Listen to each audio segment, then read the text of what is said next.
Today's date is September 4th, 2024. We're here for the Warren County Oral History Program. My name is Jacob Stickle. I'm the archival assistant here, and I'm here with Amber Stagner. I am imaging support. And Greg Meyer, High State University Extension Educator here in Warren County. thanks for coming. And that's your official title? It is. It's one of the things I've been doing this for 30 plus years here in Warren County now. We used to be extension agents and switched to extension educators, just change of a title. But my official title is the Ag and Natural Resources Educator. So, and I work with Ohio State. My paycheck comes from Ohio State. And I've been here in Warren County in this county office for 30 years.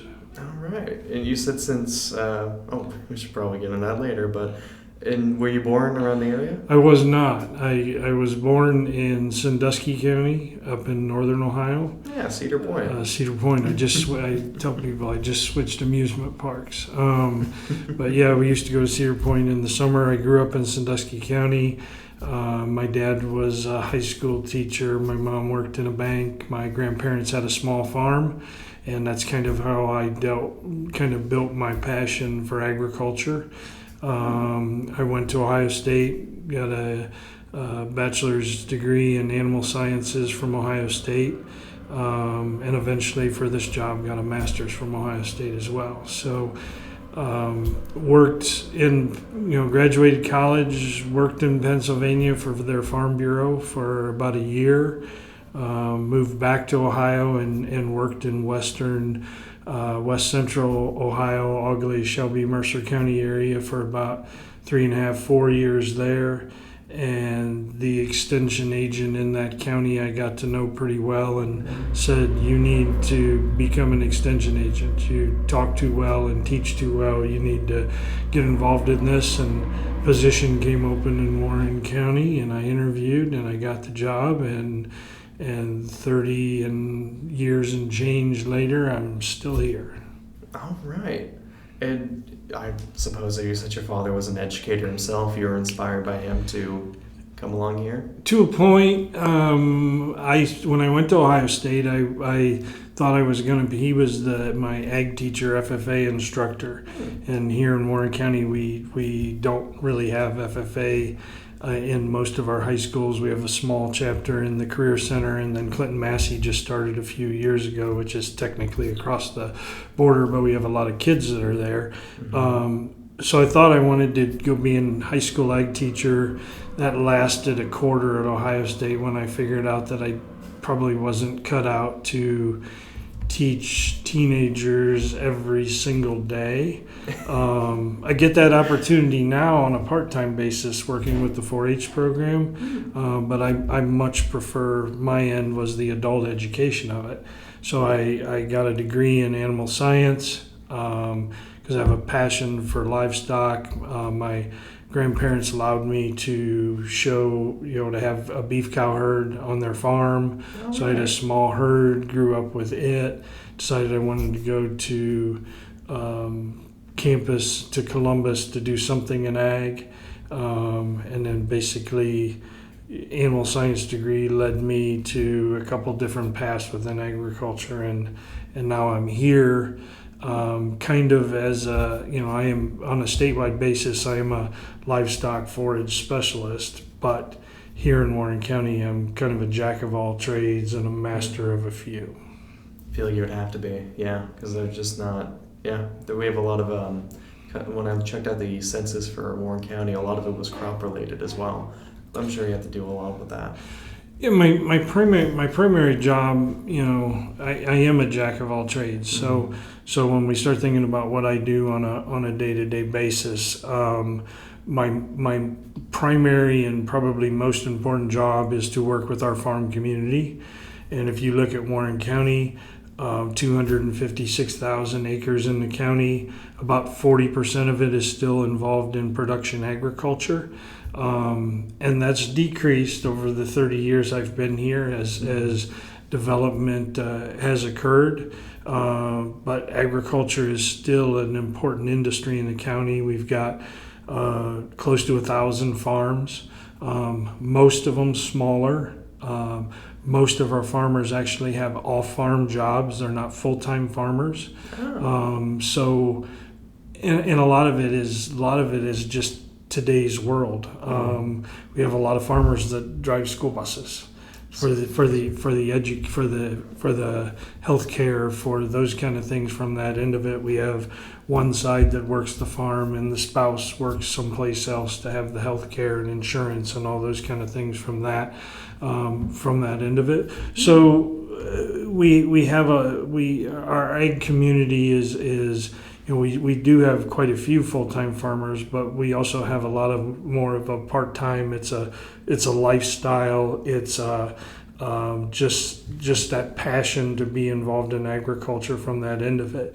The other thing I've found is we've kind of worked through this. One of my jobs, I am based out of Warren County. My primary responsibility are the citizens of Warren County. But working with Ohio State University Extension, I have jobs, I have responsibilities across the state as well. So I'm one of the leaders of small and beginner farmer programs for the state of Ohio, working with small acreage landowners to try and help them to turn their farm dream into a profitable business, or at least an additional income source to them from that end of it. And as we talked about my job working with the big farmers, I go see them a lot, but they're pretty sophisticated at this stage of the game. The people who need me tend to be those smaller ones getting started. So I go to a lot of 5-acre, 10-acre, 20-acre farms in the county for people that bought this piece of property. They thought they want to do something with it agriculturally, whether it be for a hobby, whether it be for a business.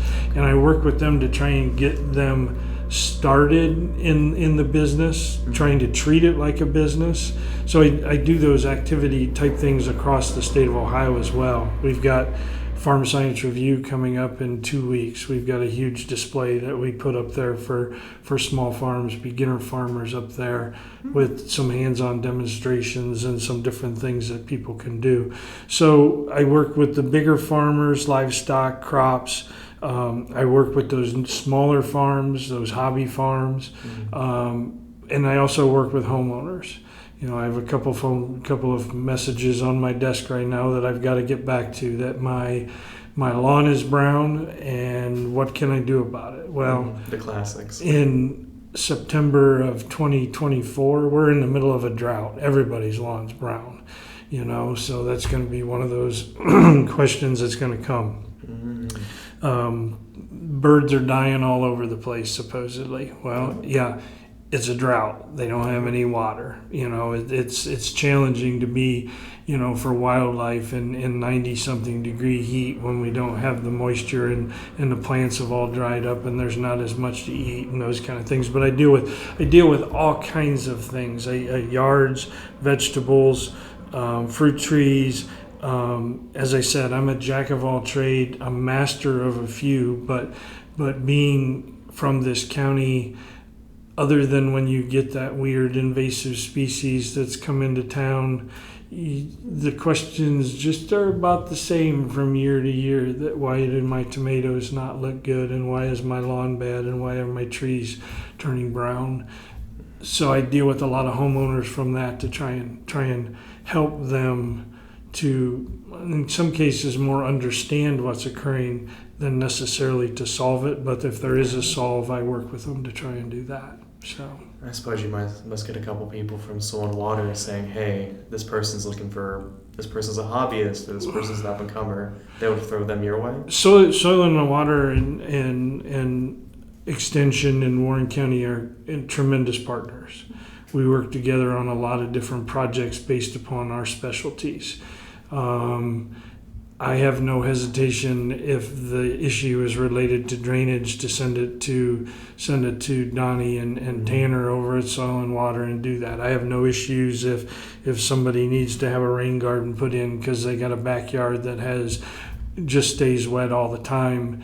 And what can I do in this situation to send them to somebody in that office to do it? Pond is leaking, send it to somebody over there. pond weeds, they send it to me because that is where my specialty comes in, is the weed control and managing weeds and those kind of things. And then if they get other calls related to that more production, agriculture, weed control, managing insects, what can I do kind of a thing, then they send those to me. So we're a two-way street in the way that we handle that. And Warren County is kind of an interesting county, which a lot of people wouldn't know, is that we have more ponds in Warren County than any county in the state of Ohio. Oh. And in part, it's because of the water resources that we talk about. For the most part, we don't have very many wells in this county. You can't drill down and collect anything of quantity that's going to supply houses, farms, etc. There's spots out there. I was on a farm in the northeast corner where they had a well, and they were taking all the water out of it they could and put it into a tank so that they could hold on to it, and that total was about three gallons an hour. We've got some other places that are a little bit better than that, but for the most part, ponds were developed in this county because if you needed to water livestock, you probably needed a pond. If you were looking from a home end, you potentially had one on site from that end of it too.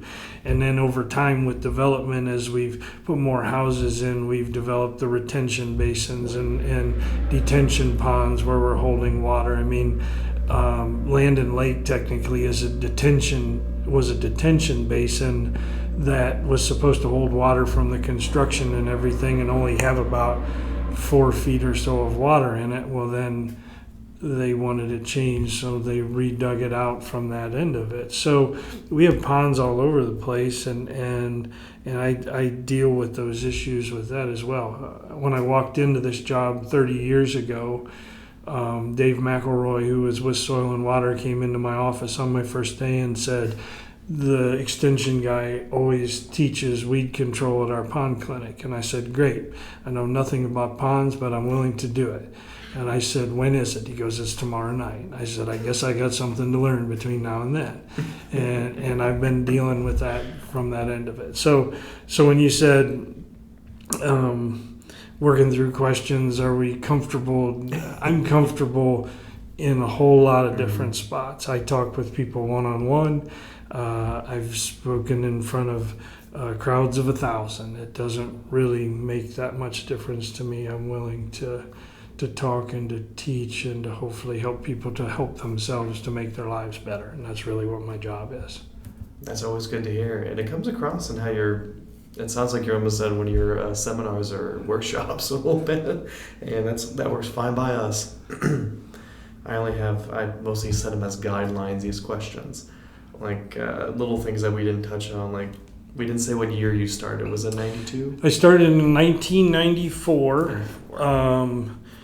April 18th of 1994, and the reason why I know the date in the grand scheme of things is that if we're thinking Warren County history, that is the day that WMMA radio started in Warren County with Mike McMurray, and they were on the radio that morning, and I eventually hooked up with him and talked to them, and I would go in and tape segments, for them, and I got to know Mike and got to know them, and they'd have come up with their factoids of the day, and I always had to be careful because they would call me early in the morning sometimes to make sure that their factoids were right and want to put me on the radio while they were doing it. So I can remember that relationship that I had was kind of built. My first day was their first day, and we used to talk about it. And of course, they're gone, and I'm still here. So,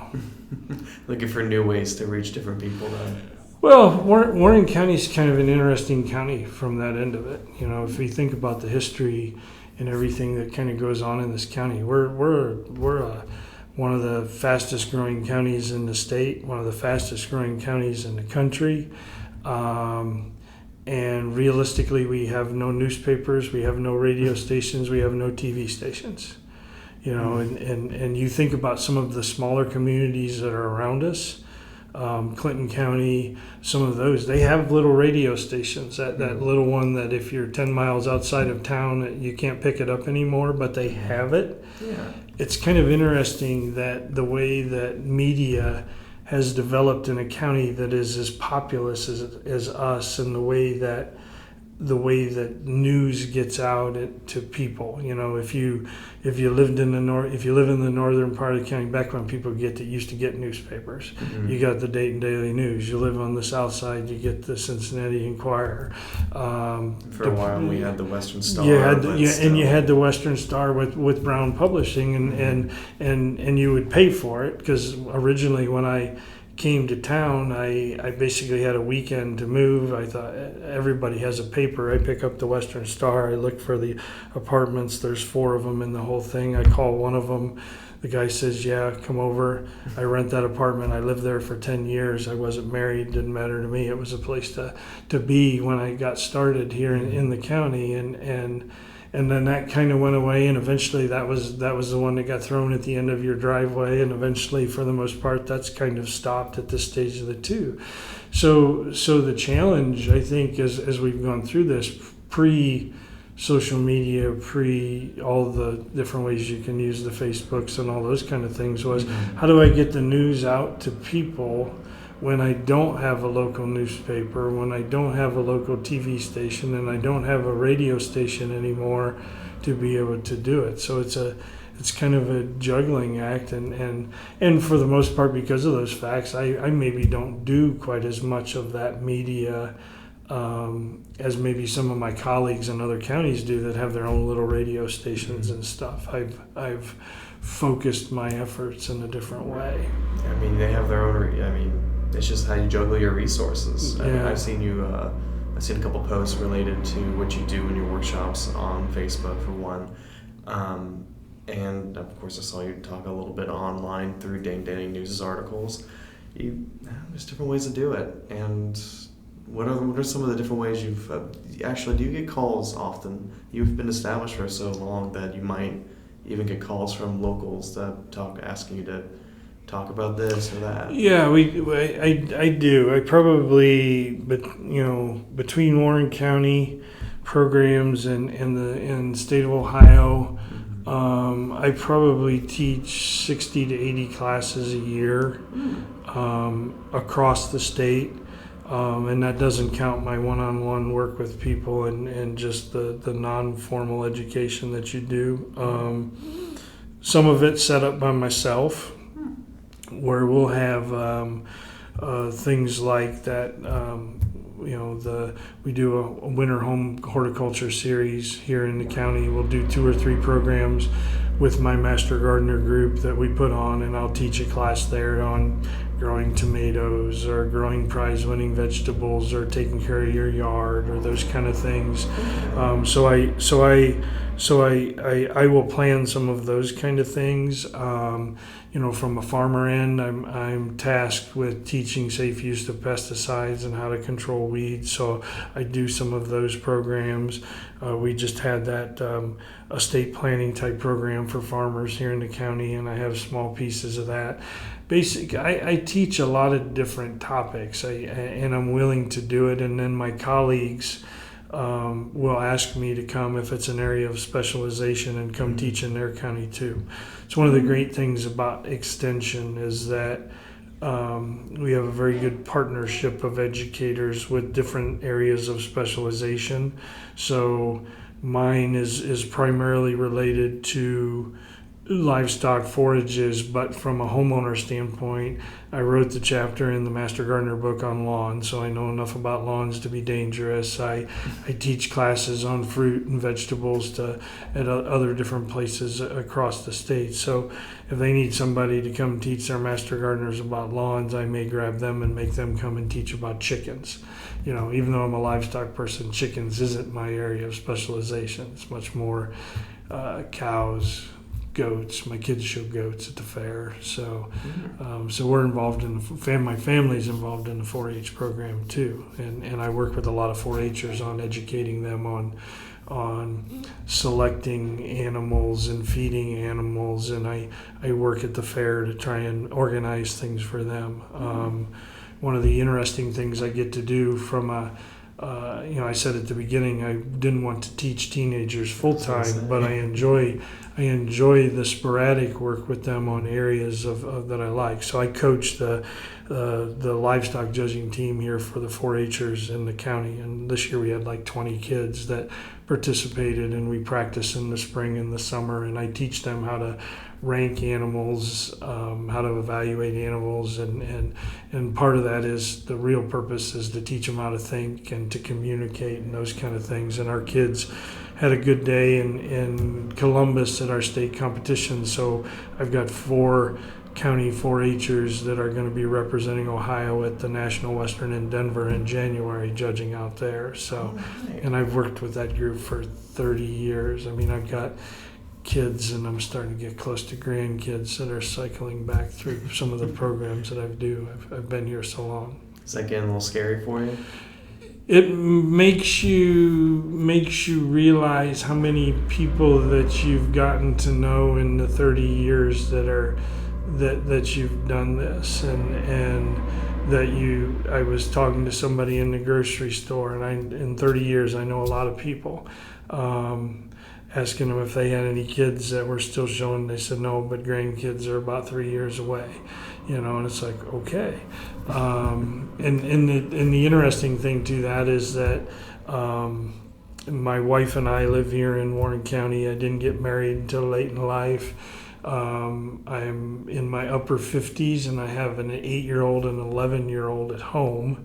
So they, while others in my age group that I went to college with are now talking about their grandkids that age, my kids are 8 and 11, and we are actively involved in the 4-H program because not only do I work it, I believe in it and what it can do for kids. So my oldest showed goats at the fair the last 3 years. My youngest gets to start showing goats this year. Plus we do rockets, we do some other projects. So I believe in what Extension does and 4-H does in my personal life, let alone my professional life. It sounds like it shows, yeah. Man. I'm going through the list here. I'm like, okay, what did we cover? And the OSU Extension office, has it always been in that location? No, we've moved too. We used to be in the Thompson building, which is the brick building across from the Ford dealer there on Columbus Avenue. Mm-hmm. All the ag offices were in there, but it was a privately owned business, and eventually I chose to move us to a different one over on Monroe Road, and we were over there for probably 10 years, and then the county moved out of the old administrative building on Silver Street. Mm-hmm. So they moved us into that building. We were upstairs originally, and then when veterans moved into that building, then we went to the basement. So we've been in that building maybe 15 years now. So no, it's been 3 different locations here in the county from that end of it, with varying kinds of offices and storage spaces and all those kind of things from that end of it. I would say, as I talk about being an extension educator with Ohio State, maybe I need to lay the foundation of what that is for people. I am an employee of Ohio State University. Ohio State is a land grant university, meaning back in the 1860s, they had decided that we were going to become an agricultural society, so we needed the ability to teach people how to grow things. So the federal government and President Lincoln said, we will give states federal property if you start an ag college. So that land grant college, that land that they gave us was right there in the middle of of what is now Columbus. Realistically, Columbus didn't used to be what it was. It grew because there's a big university in the middle of it, and the city got bigger because of it. So it was designed to do this college to teach people about how to do agriculture, and then they figured out, well, we don't have any good research on how to grow things, so we need to do research stations. So they did a new law that said, here's research stations. So then you could research which corn worked the best, et cetera, et cetera. Well, then they figured out most people don't go to college in the 1870s, so we need the ability to take the information to the people. So in the early 1900s, they did a new act that basically said land-grant universities have an outreach arm, which is to take the education to the people.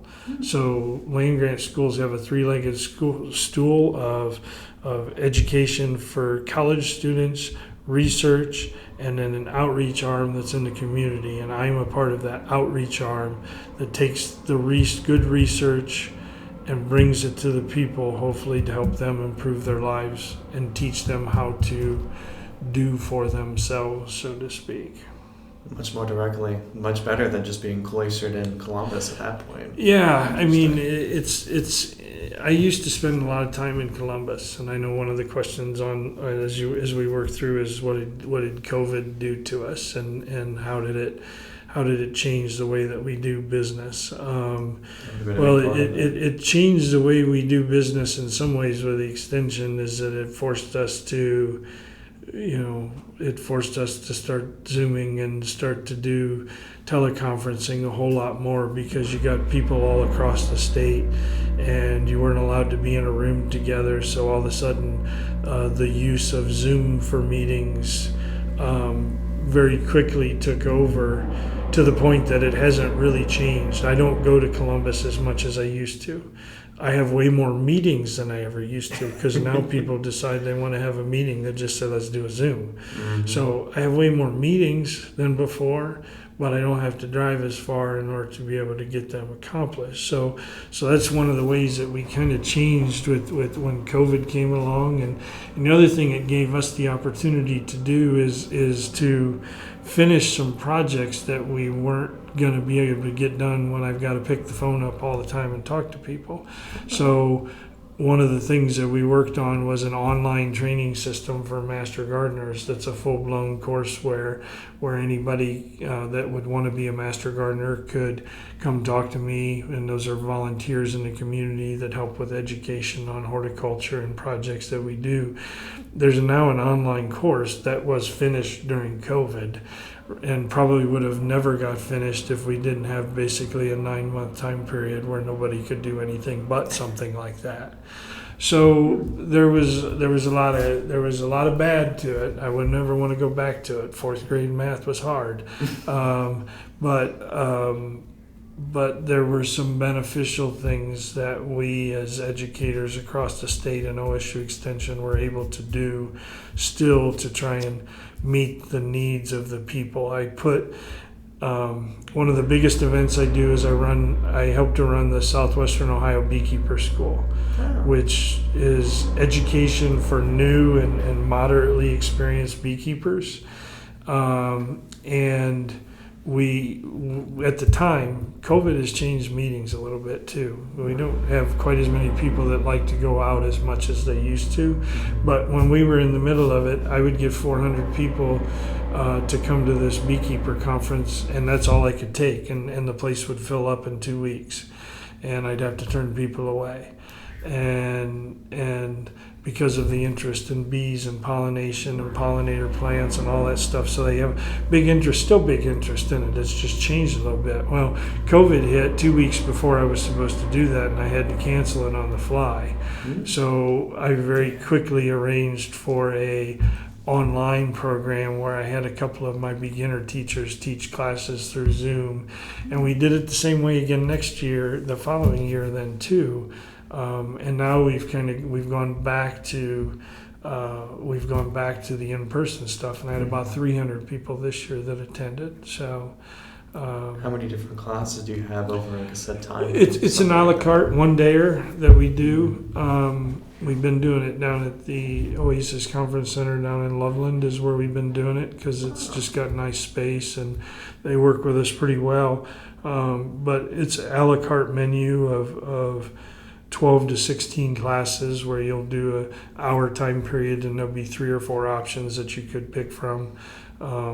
So one of them's truly dedicated to the beginner and one of them's a little more moderate. And sometimes we try and bring in just an interesting topic.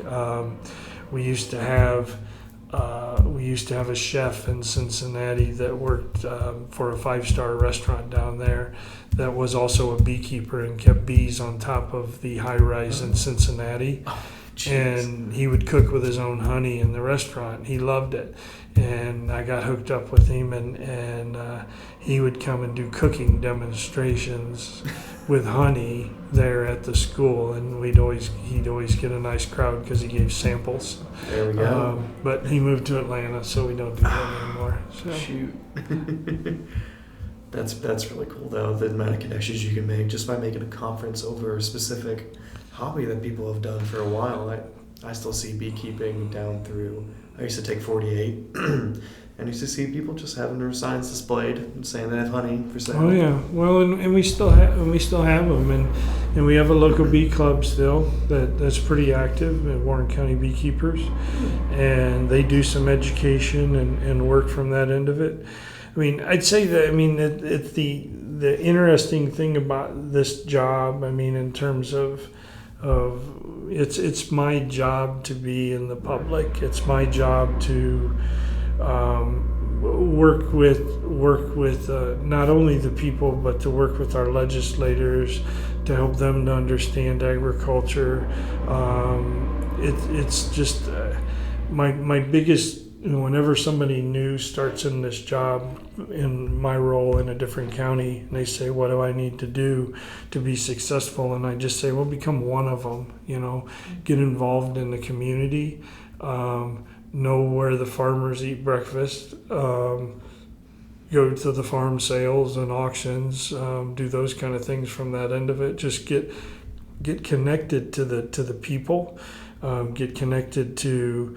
All of the citizens, but I've met some really interesting individuals through this job that we have here. I mean, retired Senator Portman has a farm here in the county. Yeah. And I've been to his farm multiple times talking about his goal when he retired, that he wanted to have beef cows that he could look out the window at, and his son wanted to do some things. So I've worked with individuals like Senator Portman on his place previously. The old Thompson building, I always tell my kids the most famous person I've ever met in this job would have been Neil Armstrong, because he had an office in the Thompson building.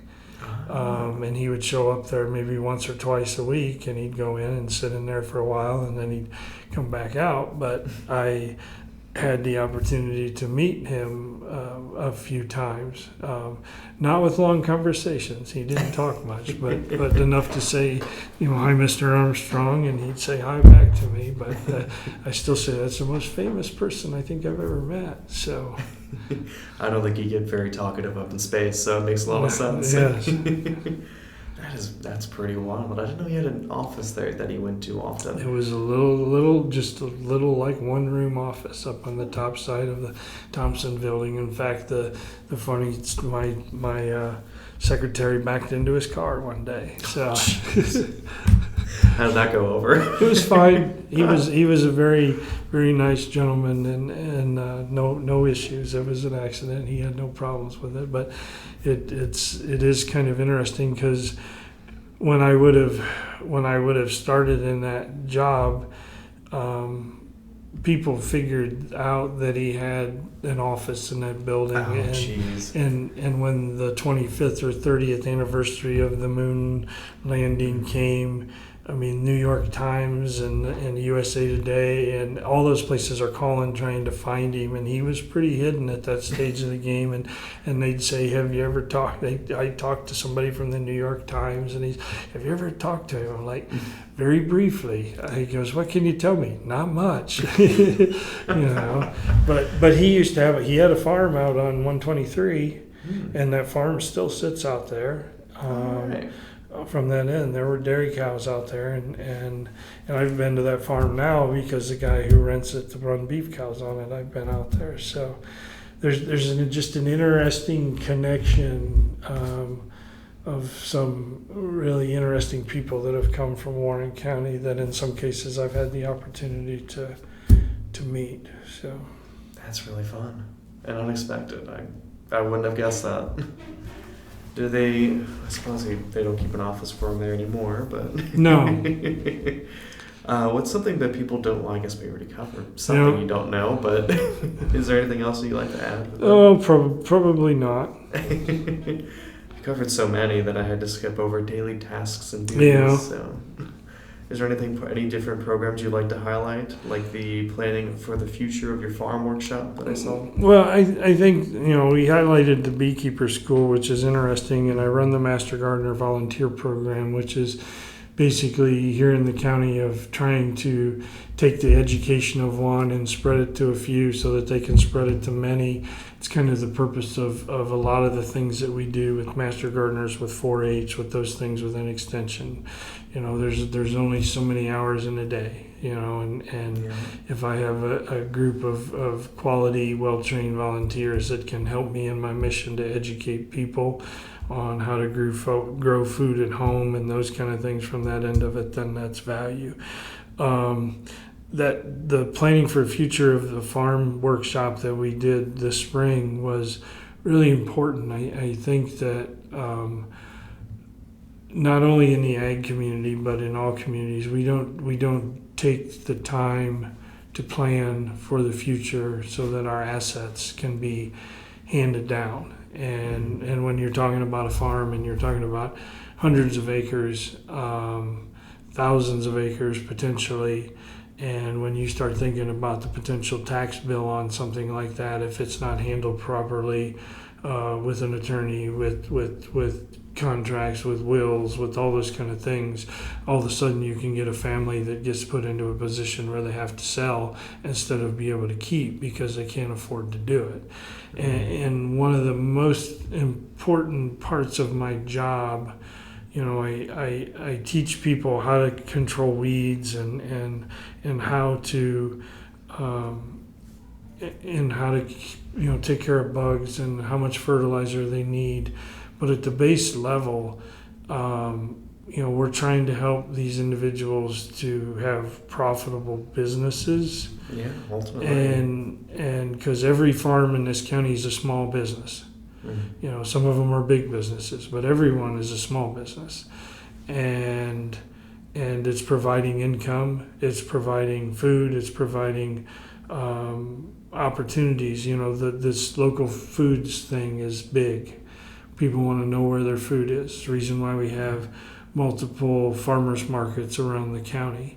They want to get to know their farmer and just that general end of trying to assist people so that they can turn a profit and be successful what they want to do, whatever level that might be. When I meet with a new farmer, first question I ask is this a hobby or is it a business? Mm-hmm. And either are okay, Yeah. My family's goat business is really a hobby. It's a 4-H activity for my kids. I know I'm not making any money. Mm-hmm. My kid hopefully makes money for college so that he can go on, but Dad doesn't. But it's important to ask those kind of questions when you work with people. And then you guys, how much money do you need to make and all this kind of thing. So one of the most important things I can do in this job is to help people to be successful with whatever they're looking to do in their life. It's my job. Do you find it rewarding? I do. I've done it for 30 plus years. Fair. and I have an 8-year-old and 11-year-old home, so I'm not retiring anytime soon.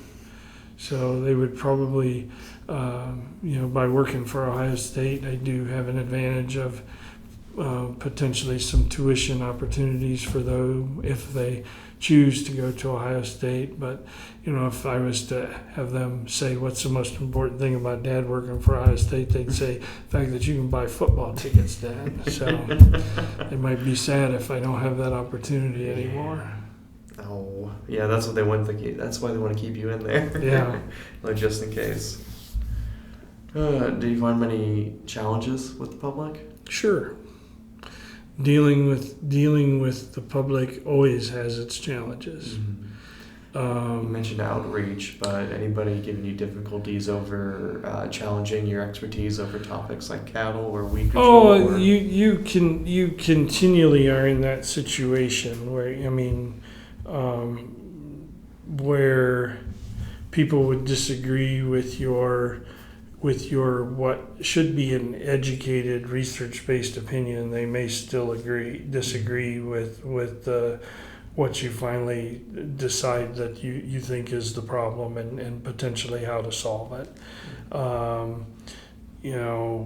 You start thinking about why a tree dies, and in many cases it's not a patient. They're not going to tell you what hurts. Right.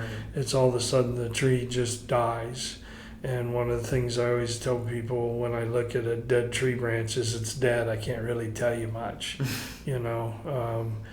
I needed to see it when it was starting to die, and sometimes you think it's a bug, you think it's a disease, you think it's that. Realistically, a lot of the problems that we have with our plants in our landscapes are more weather related. We look at the drought that we're in right now. We haven't had rain. It was 90 degrees in September. It wasn't supposed to be that way, and now that's more the norm than anything else. And the trees and the plants in our landscapes aren't just flat accustomed to dealing with that. So a lot of times the weather has more factors on why plants fail and things occur than what people want to blame on a bug, a disease, those kind of things. So when you say to somebody, yeah, that tree's going to die and there's nothing you can do about it, they don't like that answer sometimes. But it's the realism of it. It is what it is, yeah. That's just the way of things sometimes, and I imagine people calling you out and they're expecting a solution most times. Yeah, everybody wants a solution, and I always tell people I've been doing this for 30 years now at this stage of the game, so I'm a pretty straight shooter.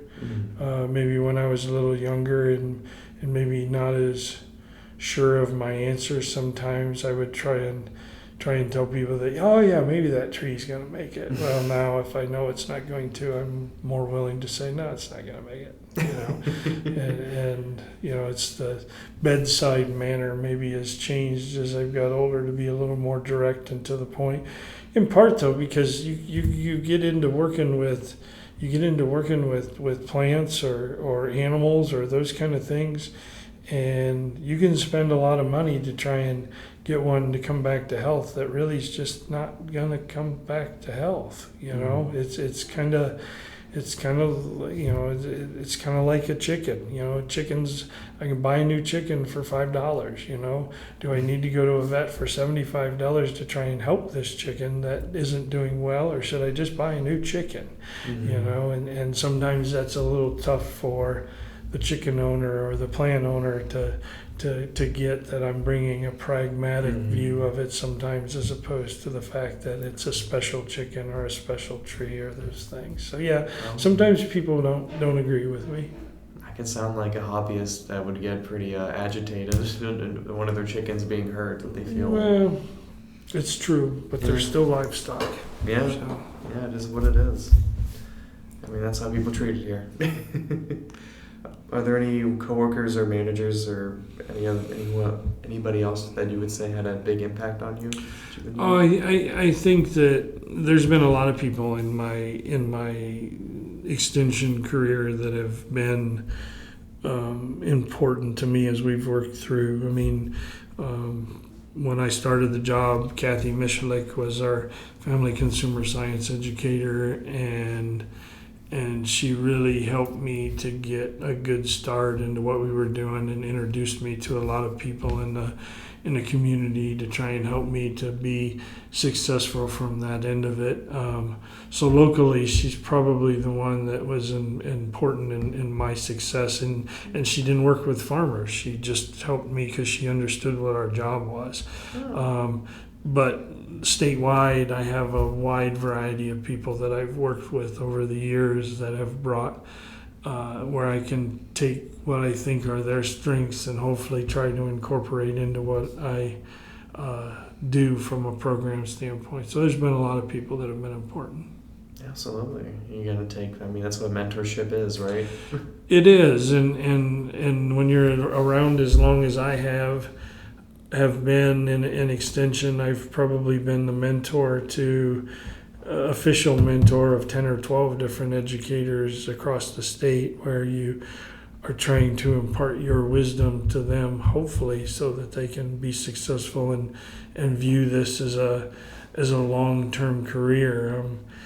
The world's changed. I sometimes say to myself that I'm the get off my lawn guy, but I've been doing this 30 years. The time of individuals probably doing jobs for 30 years and not changing probably is a dinosaur, as opposed to where we're at to now, with generations that change jobs a little more frequently and move a little more frequently. And I guess from my end, I looked at it as I eventually want to find a place that I can just settle down and call home, and I don't really need to go anywhere once I find something I enjoy doing, and this job is something I enjoyed doing for the last 30 years.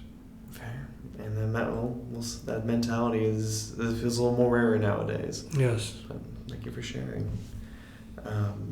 So what would you say, you mentioned a whole list of different things. What would you say is your favorite part of your job now versus what it had been in '94? Oh,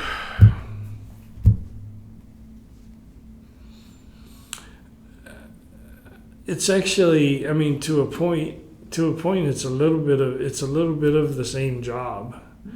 I mean, I always tell people in extension that my work is cyclical, and I have the same job, but it changes basically as the seasons go through. So in the wintertime, I mainly work with our farming community and do classes for them.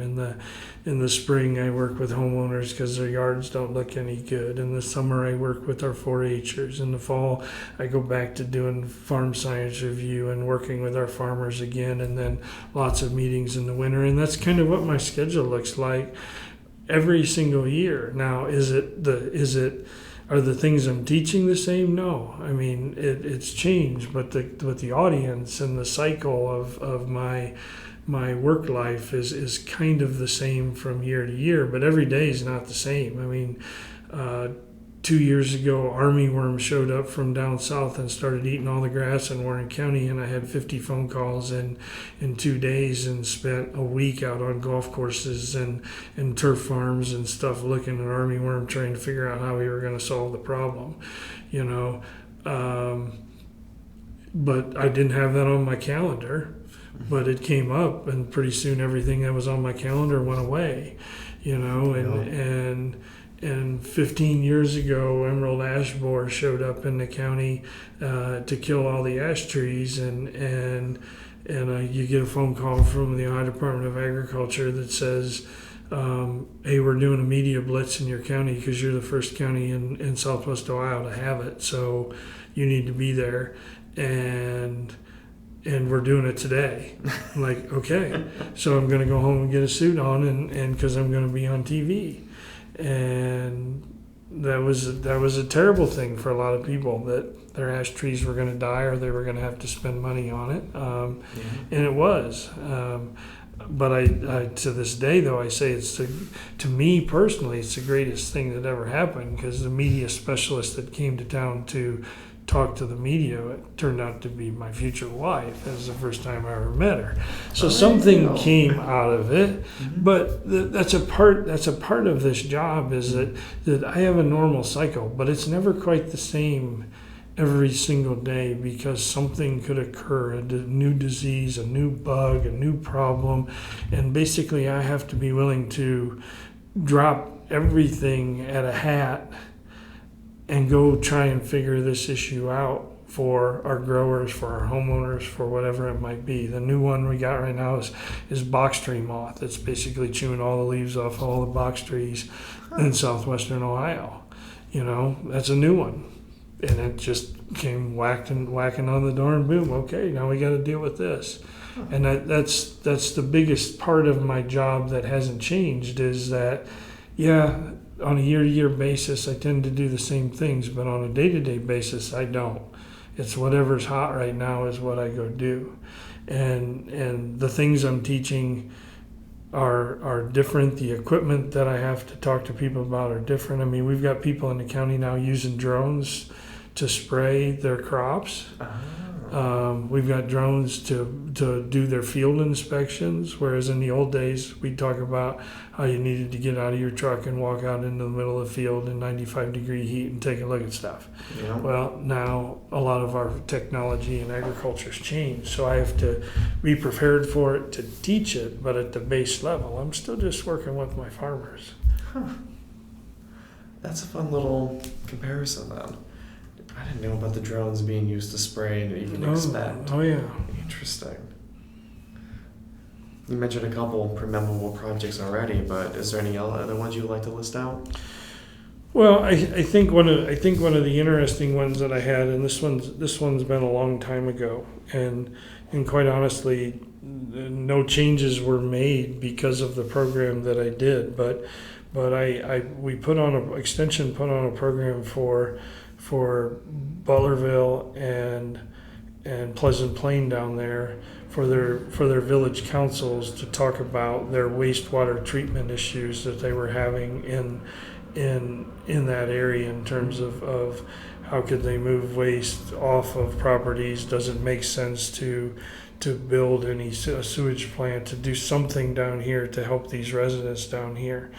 And we had experts come down from Columbus, and we ran like a 5-week course for the city councils that were there. We took tours of different facilities. We talked to them about what it would cost to do that kind of stuff, and in the long run it was just too expensive for them. But purely from an education standpoint, I was pretty young in my life, in my work life. Purely from an education standpoint, it showed to me the power of what Extension could help to do in a community, and the fact that they were having a problem. They came to me, I found an expert, we put on a program. They figured out they couldn't afford it, but at least they knew they couldn't afford it because they got the quality education, and then that led to what do we need to change potentially in the zoning, and how much acreage you need, to put septic systems in and those kind of things in our community so that it can be handled more properly than it was before. So change was made, even though it wasn't the change they envisioned at the beginning. Change was made, but it came from somebody saying we have a problem, and me saying let's see how we can help. And that's kind of the basis of my job. They need to know their options, and they need to be educated in somehow. Sure. Makes sense. What are some of the highlights of your time with the county? Any more you'd like to list out? Oh, I think I've realistically shared a bunch of them from that end of it. Like I said, I enjoy my job. I enjoy working with people. So to absolutely single out and say that this was the greatest day of being on this job, I probably don't have one of those that comes to mind from that end of it, from a work end. I mean, from a family end, it's my children and my wife at the Warren County Fair, participating as a family in an activity, and doing well, and my child getting his first trophy or a ribbon, and him being proud and happy, and me as somebody that's involved in extension agriculture and the 4-H program to say, these are the reasons why I do this job. It's the building of families. It's the family end of agriculture. It's the family end of 4-H. It's the family end of the whole thing. Family's important. That's a good way to put it. And you mentioned some things that changed throughout the county. Is there anything countywide other than work that you would like to add that changed from when you started coming down here versus now? Well, I mean, I've been here 30 years. Yeah. I mean, if you look at the way this county has changed in the last 30 years, it's immense. I was here when,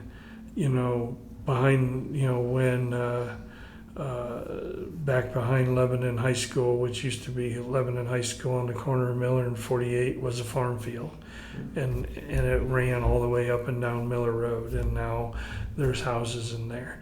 I was here when you could actually drive up and down Mason Montgomery Road from the heart of Mason down to Fields Erdel, and there were farm fields, and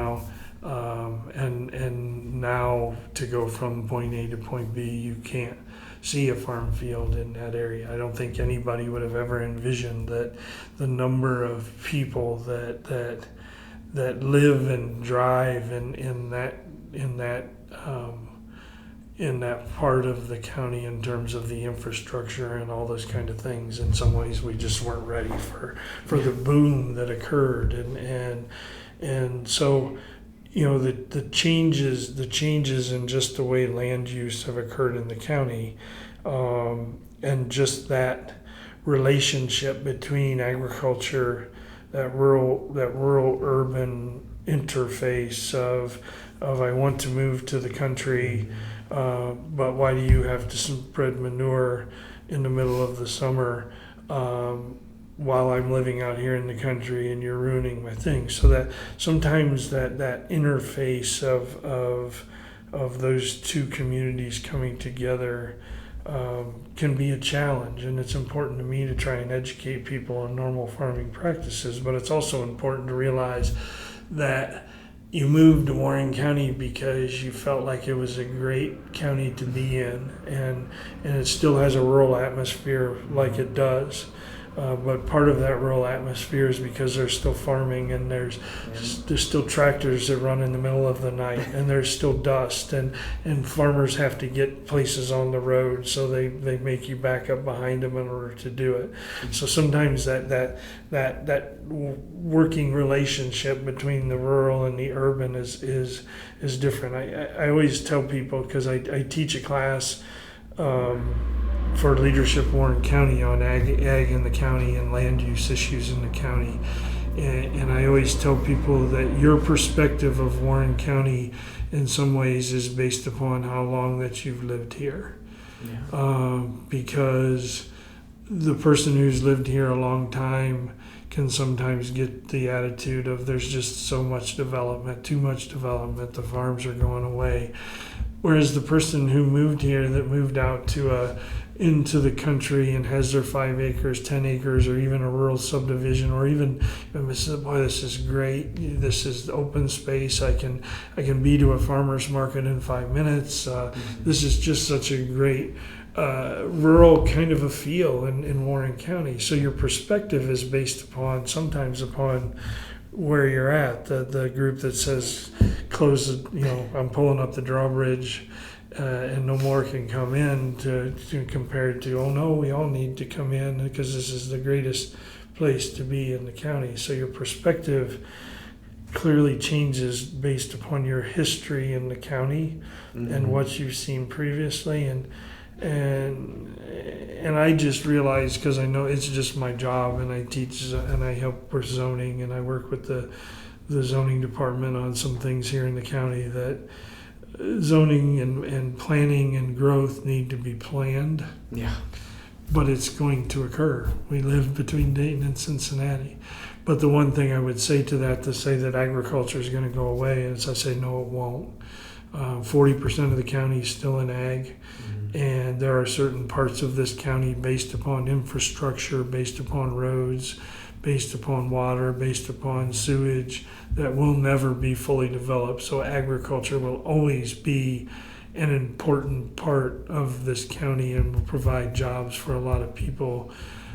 Whoever, if somebody comes in here 30 years after me, they're still going to say ag's still an important part of this county. Yeah. Water needs to drain somewhere. People still need trees. Yep. Is there anything significant happening within around county government or around this county that you'd like to touch on? I mentioned avian flu. It sounded like you spoke about it. And Well, there's COVID. it goes into that goes to those day-to-day kind of issues that come along. There's something new right around the corner that says that I'm going to have to drop everything for this week in order to get it done. If avian flu, we don't have a lot of commercial flocks in Warren County where we're talking huge hundreds of thousands of birds. We don't have any of those. But we got a lot of backyard flocks. If avian flu all of a sudden gets found in the county, well, then I'm going to have to do more education on avian flu and how to read it and what to do with your backyard flock from that end of it. We've got, I said box tree moth. We've got spotted lanternfly, which is a new pest that's going to be coming to the county that it has so many numbers that it just overwhelms you, and it's problematic for some of our trees. It's problematic for grape plantings. But it's mainly problematic because it just gets into your mowers, it gets into your equipment and everything like that. Once that hits the county in large numbers, I'm going to spend, I'm going to take 200 phone calls a month talking about this issue, which means then I have to, as we talked about how things change, I don't have a newspaper to write it in, which means now I got to push it on my website. I push it on Facebook. I do those kind of things. If it gets as bad as I expected it will be, the Cincinnati TV stations will be calling me and we'll be right back into that end of it again. But it goes. I have to be flexible with my job to help people when these new problems come up, and there's always new problems that comes up, and it's probably one of the most important things that I have to have the ability to do is be flexible, to be able to keep learning and be able to impart that knowledge then to people and how hopefully they can deal with it. Fair. You just had to go with the flow. Yeah. What are some of the most important things you've learned while being with the county?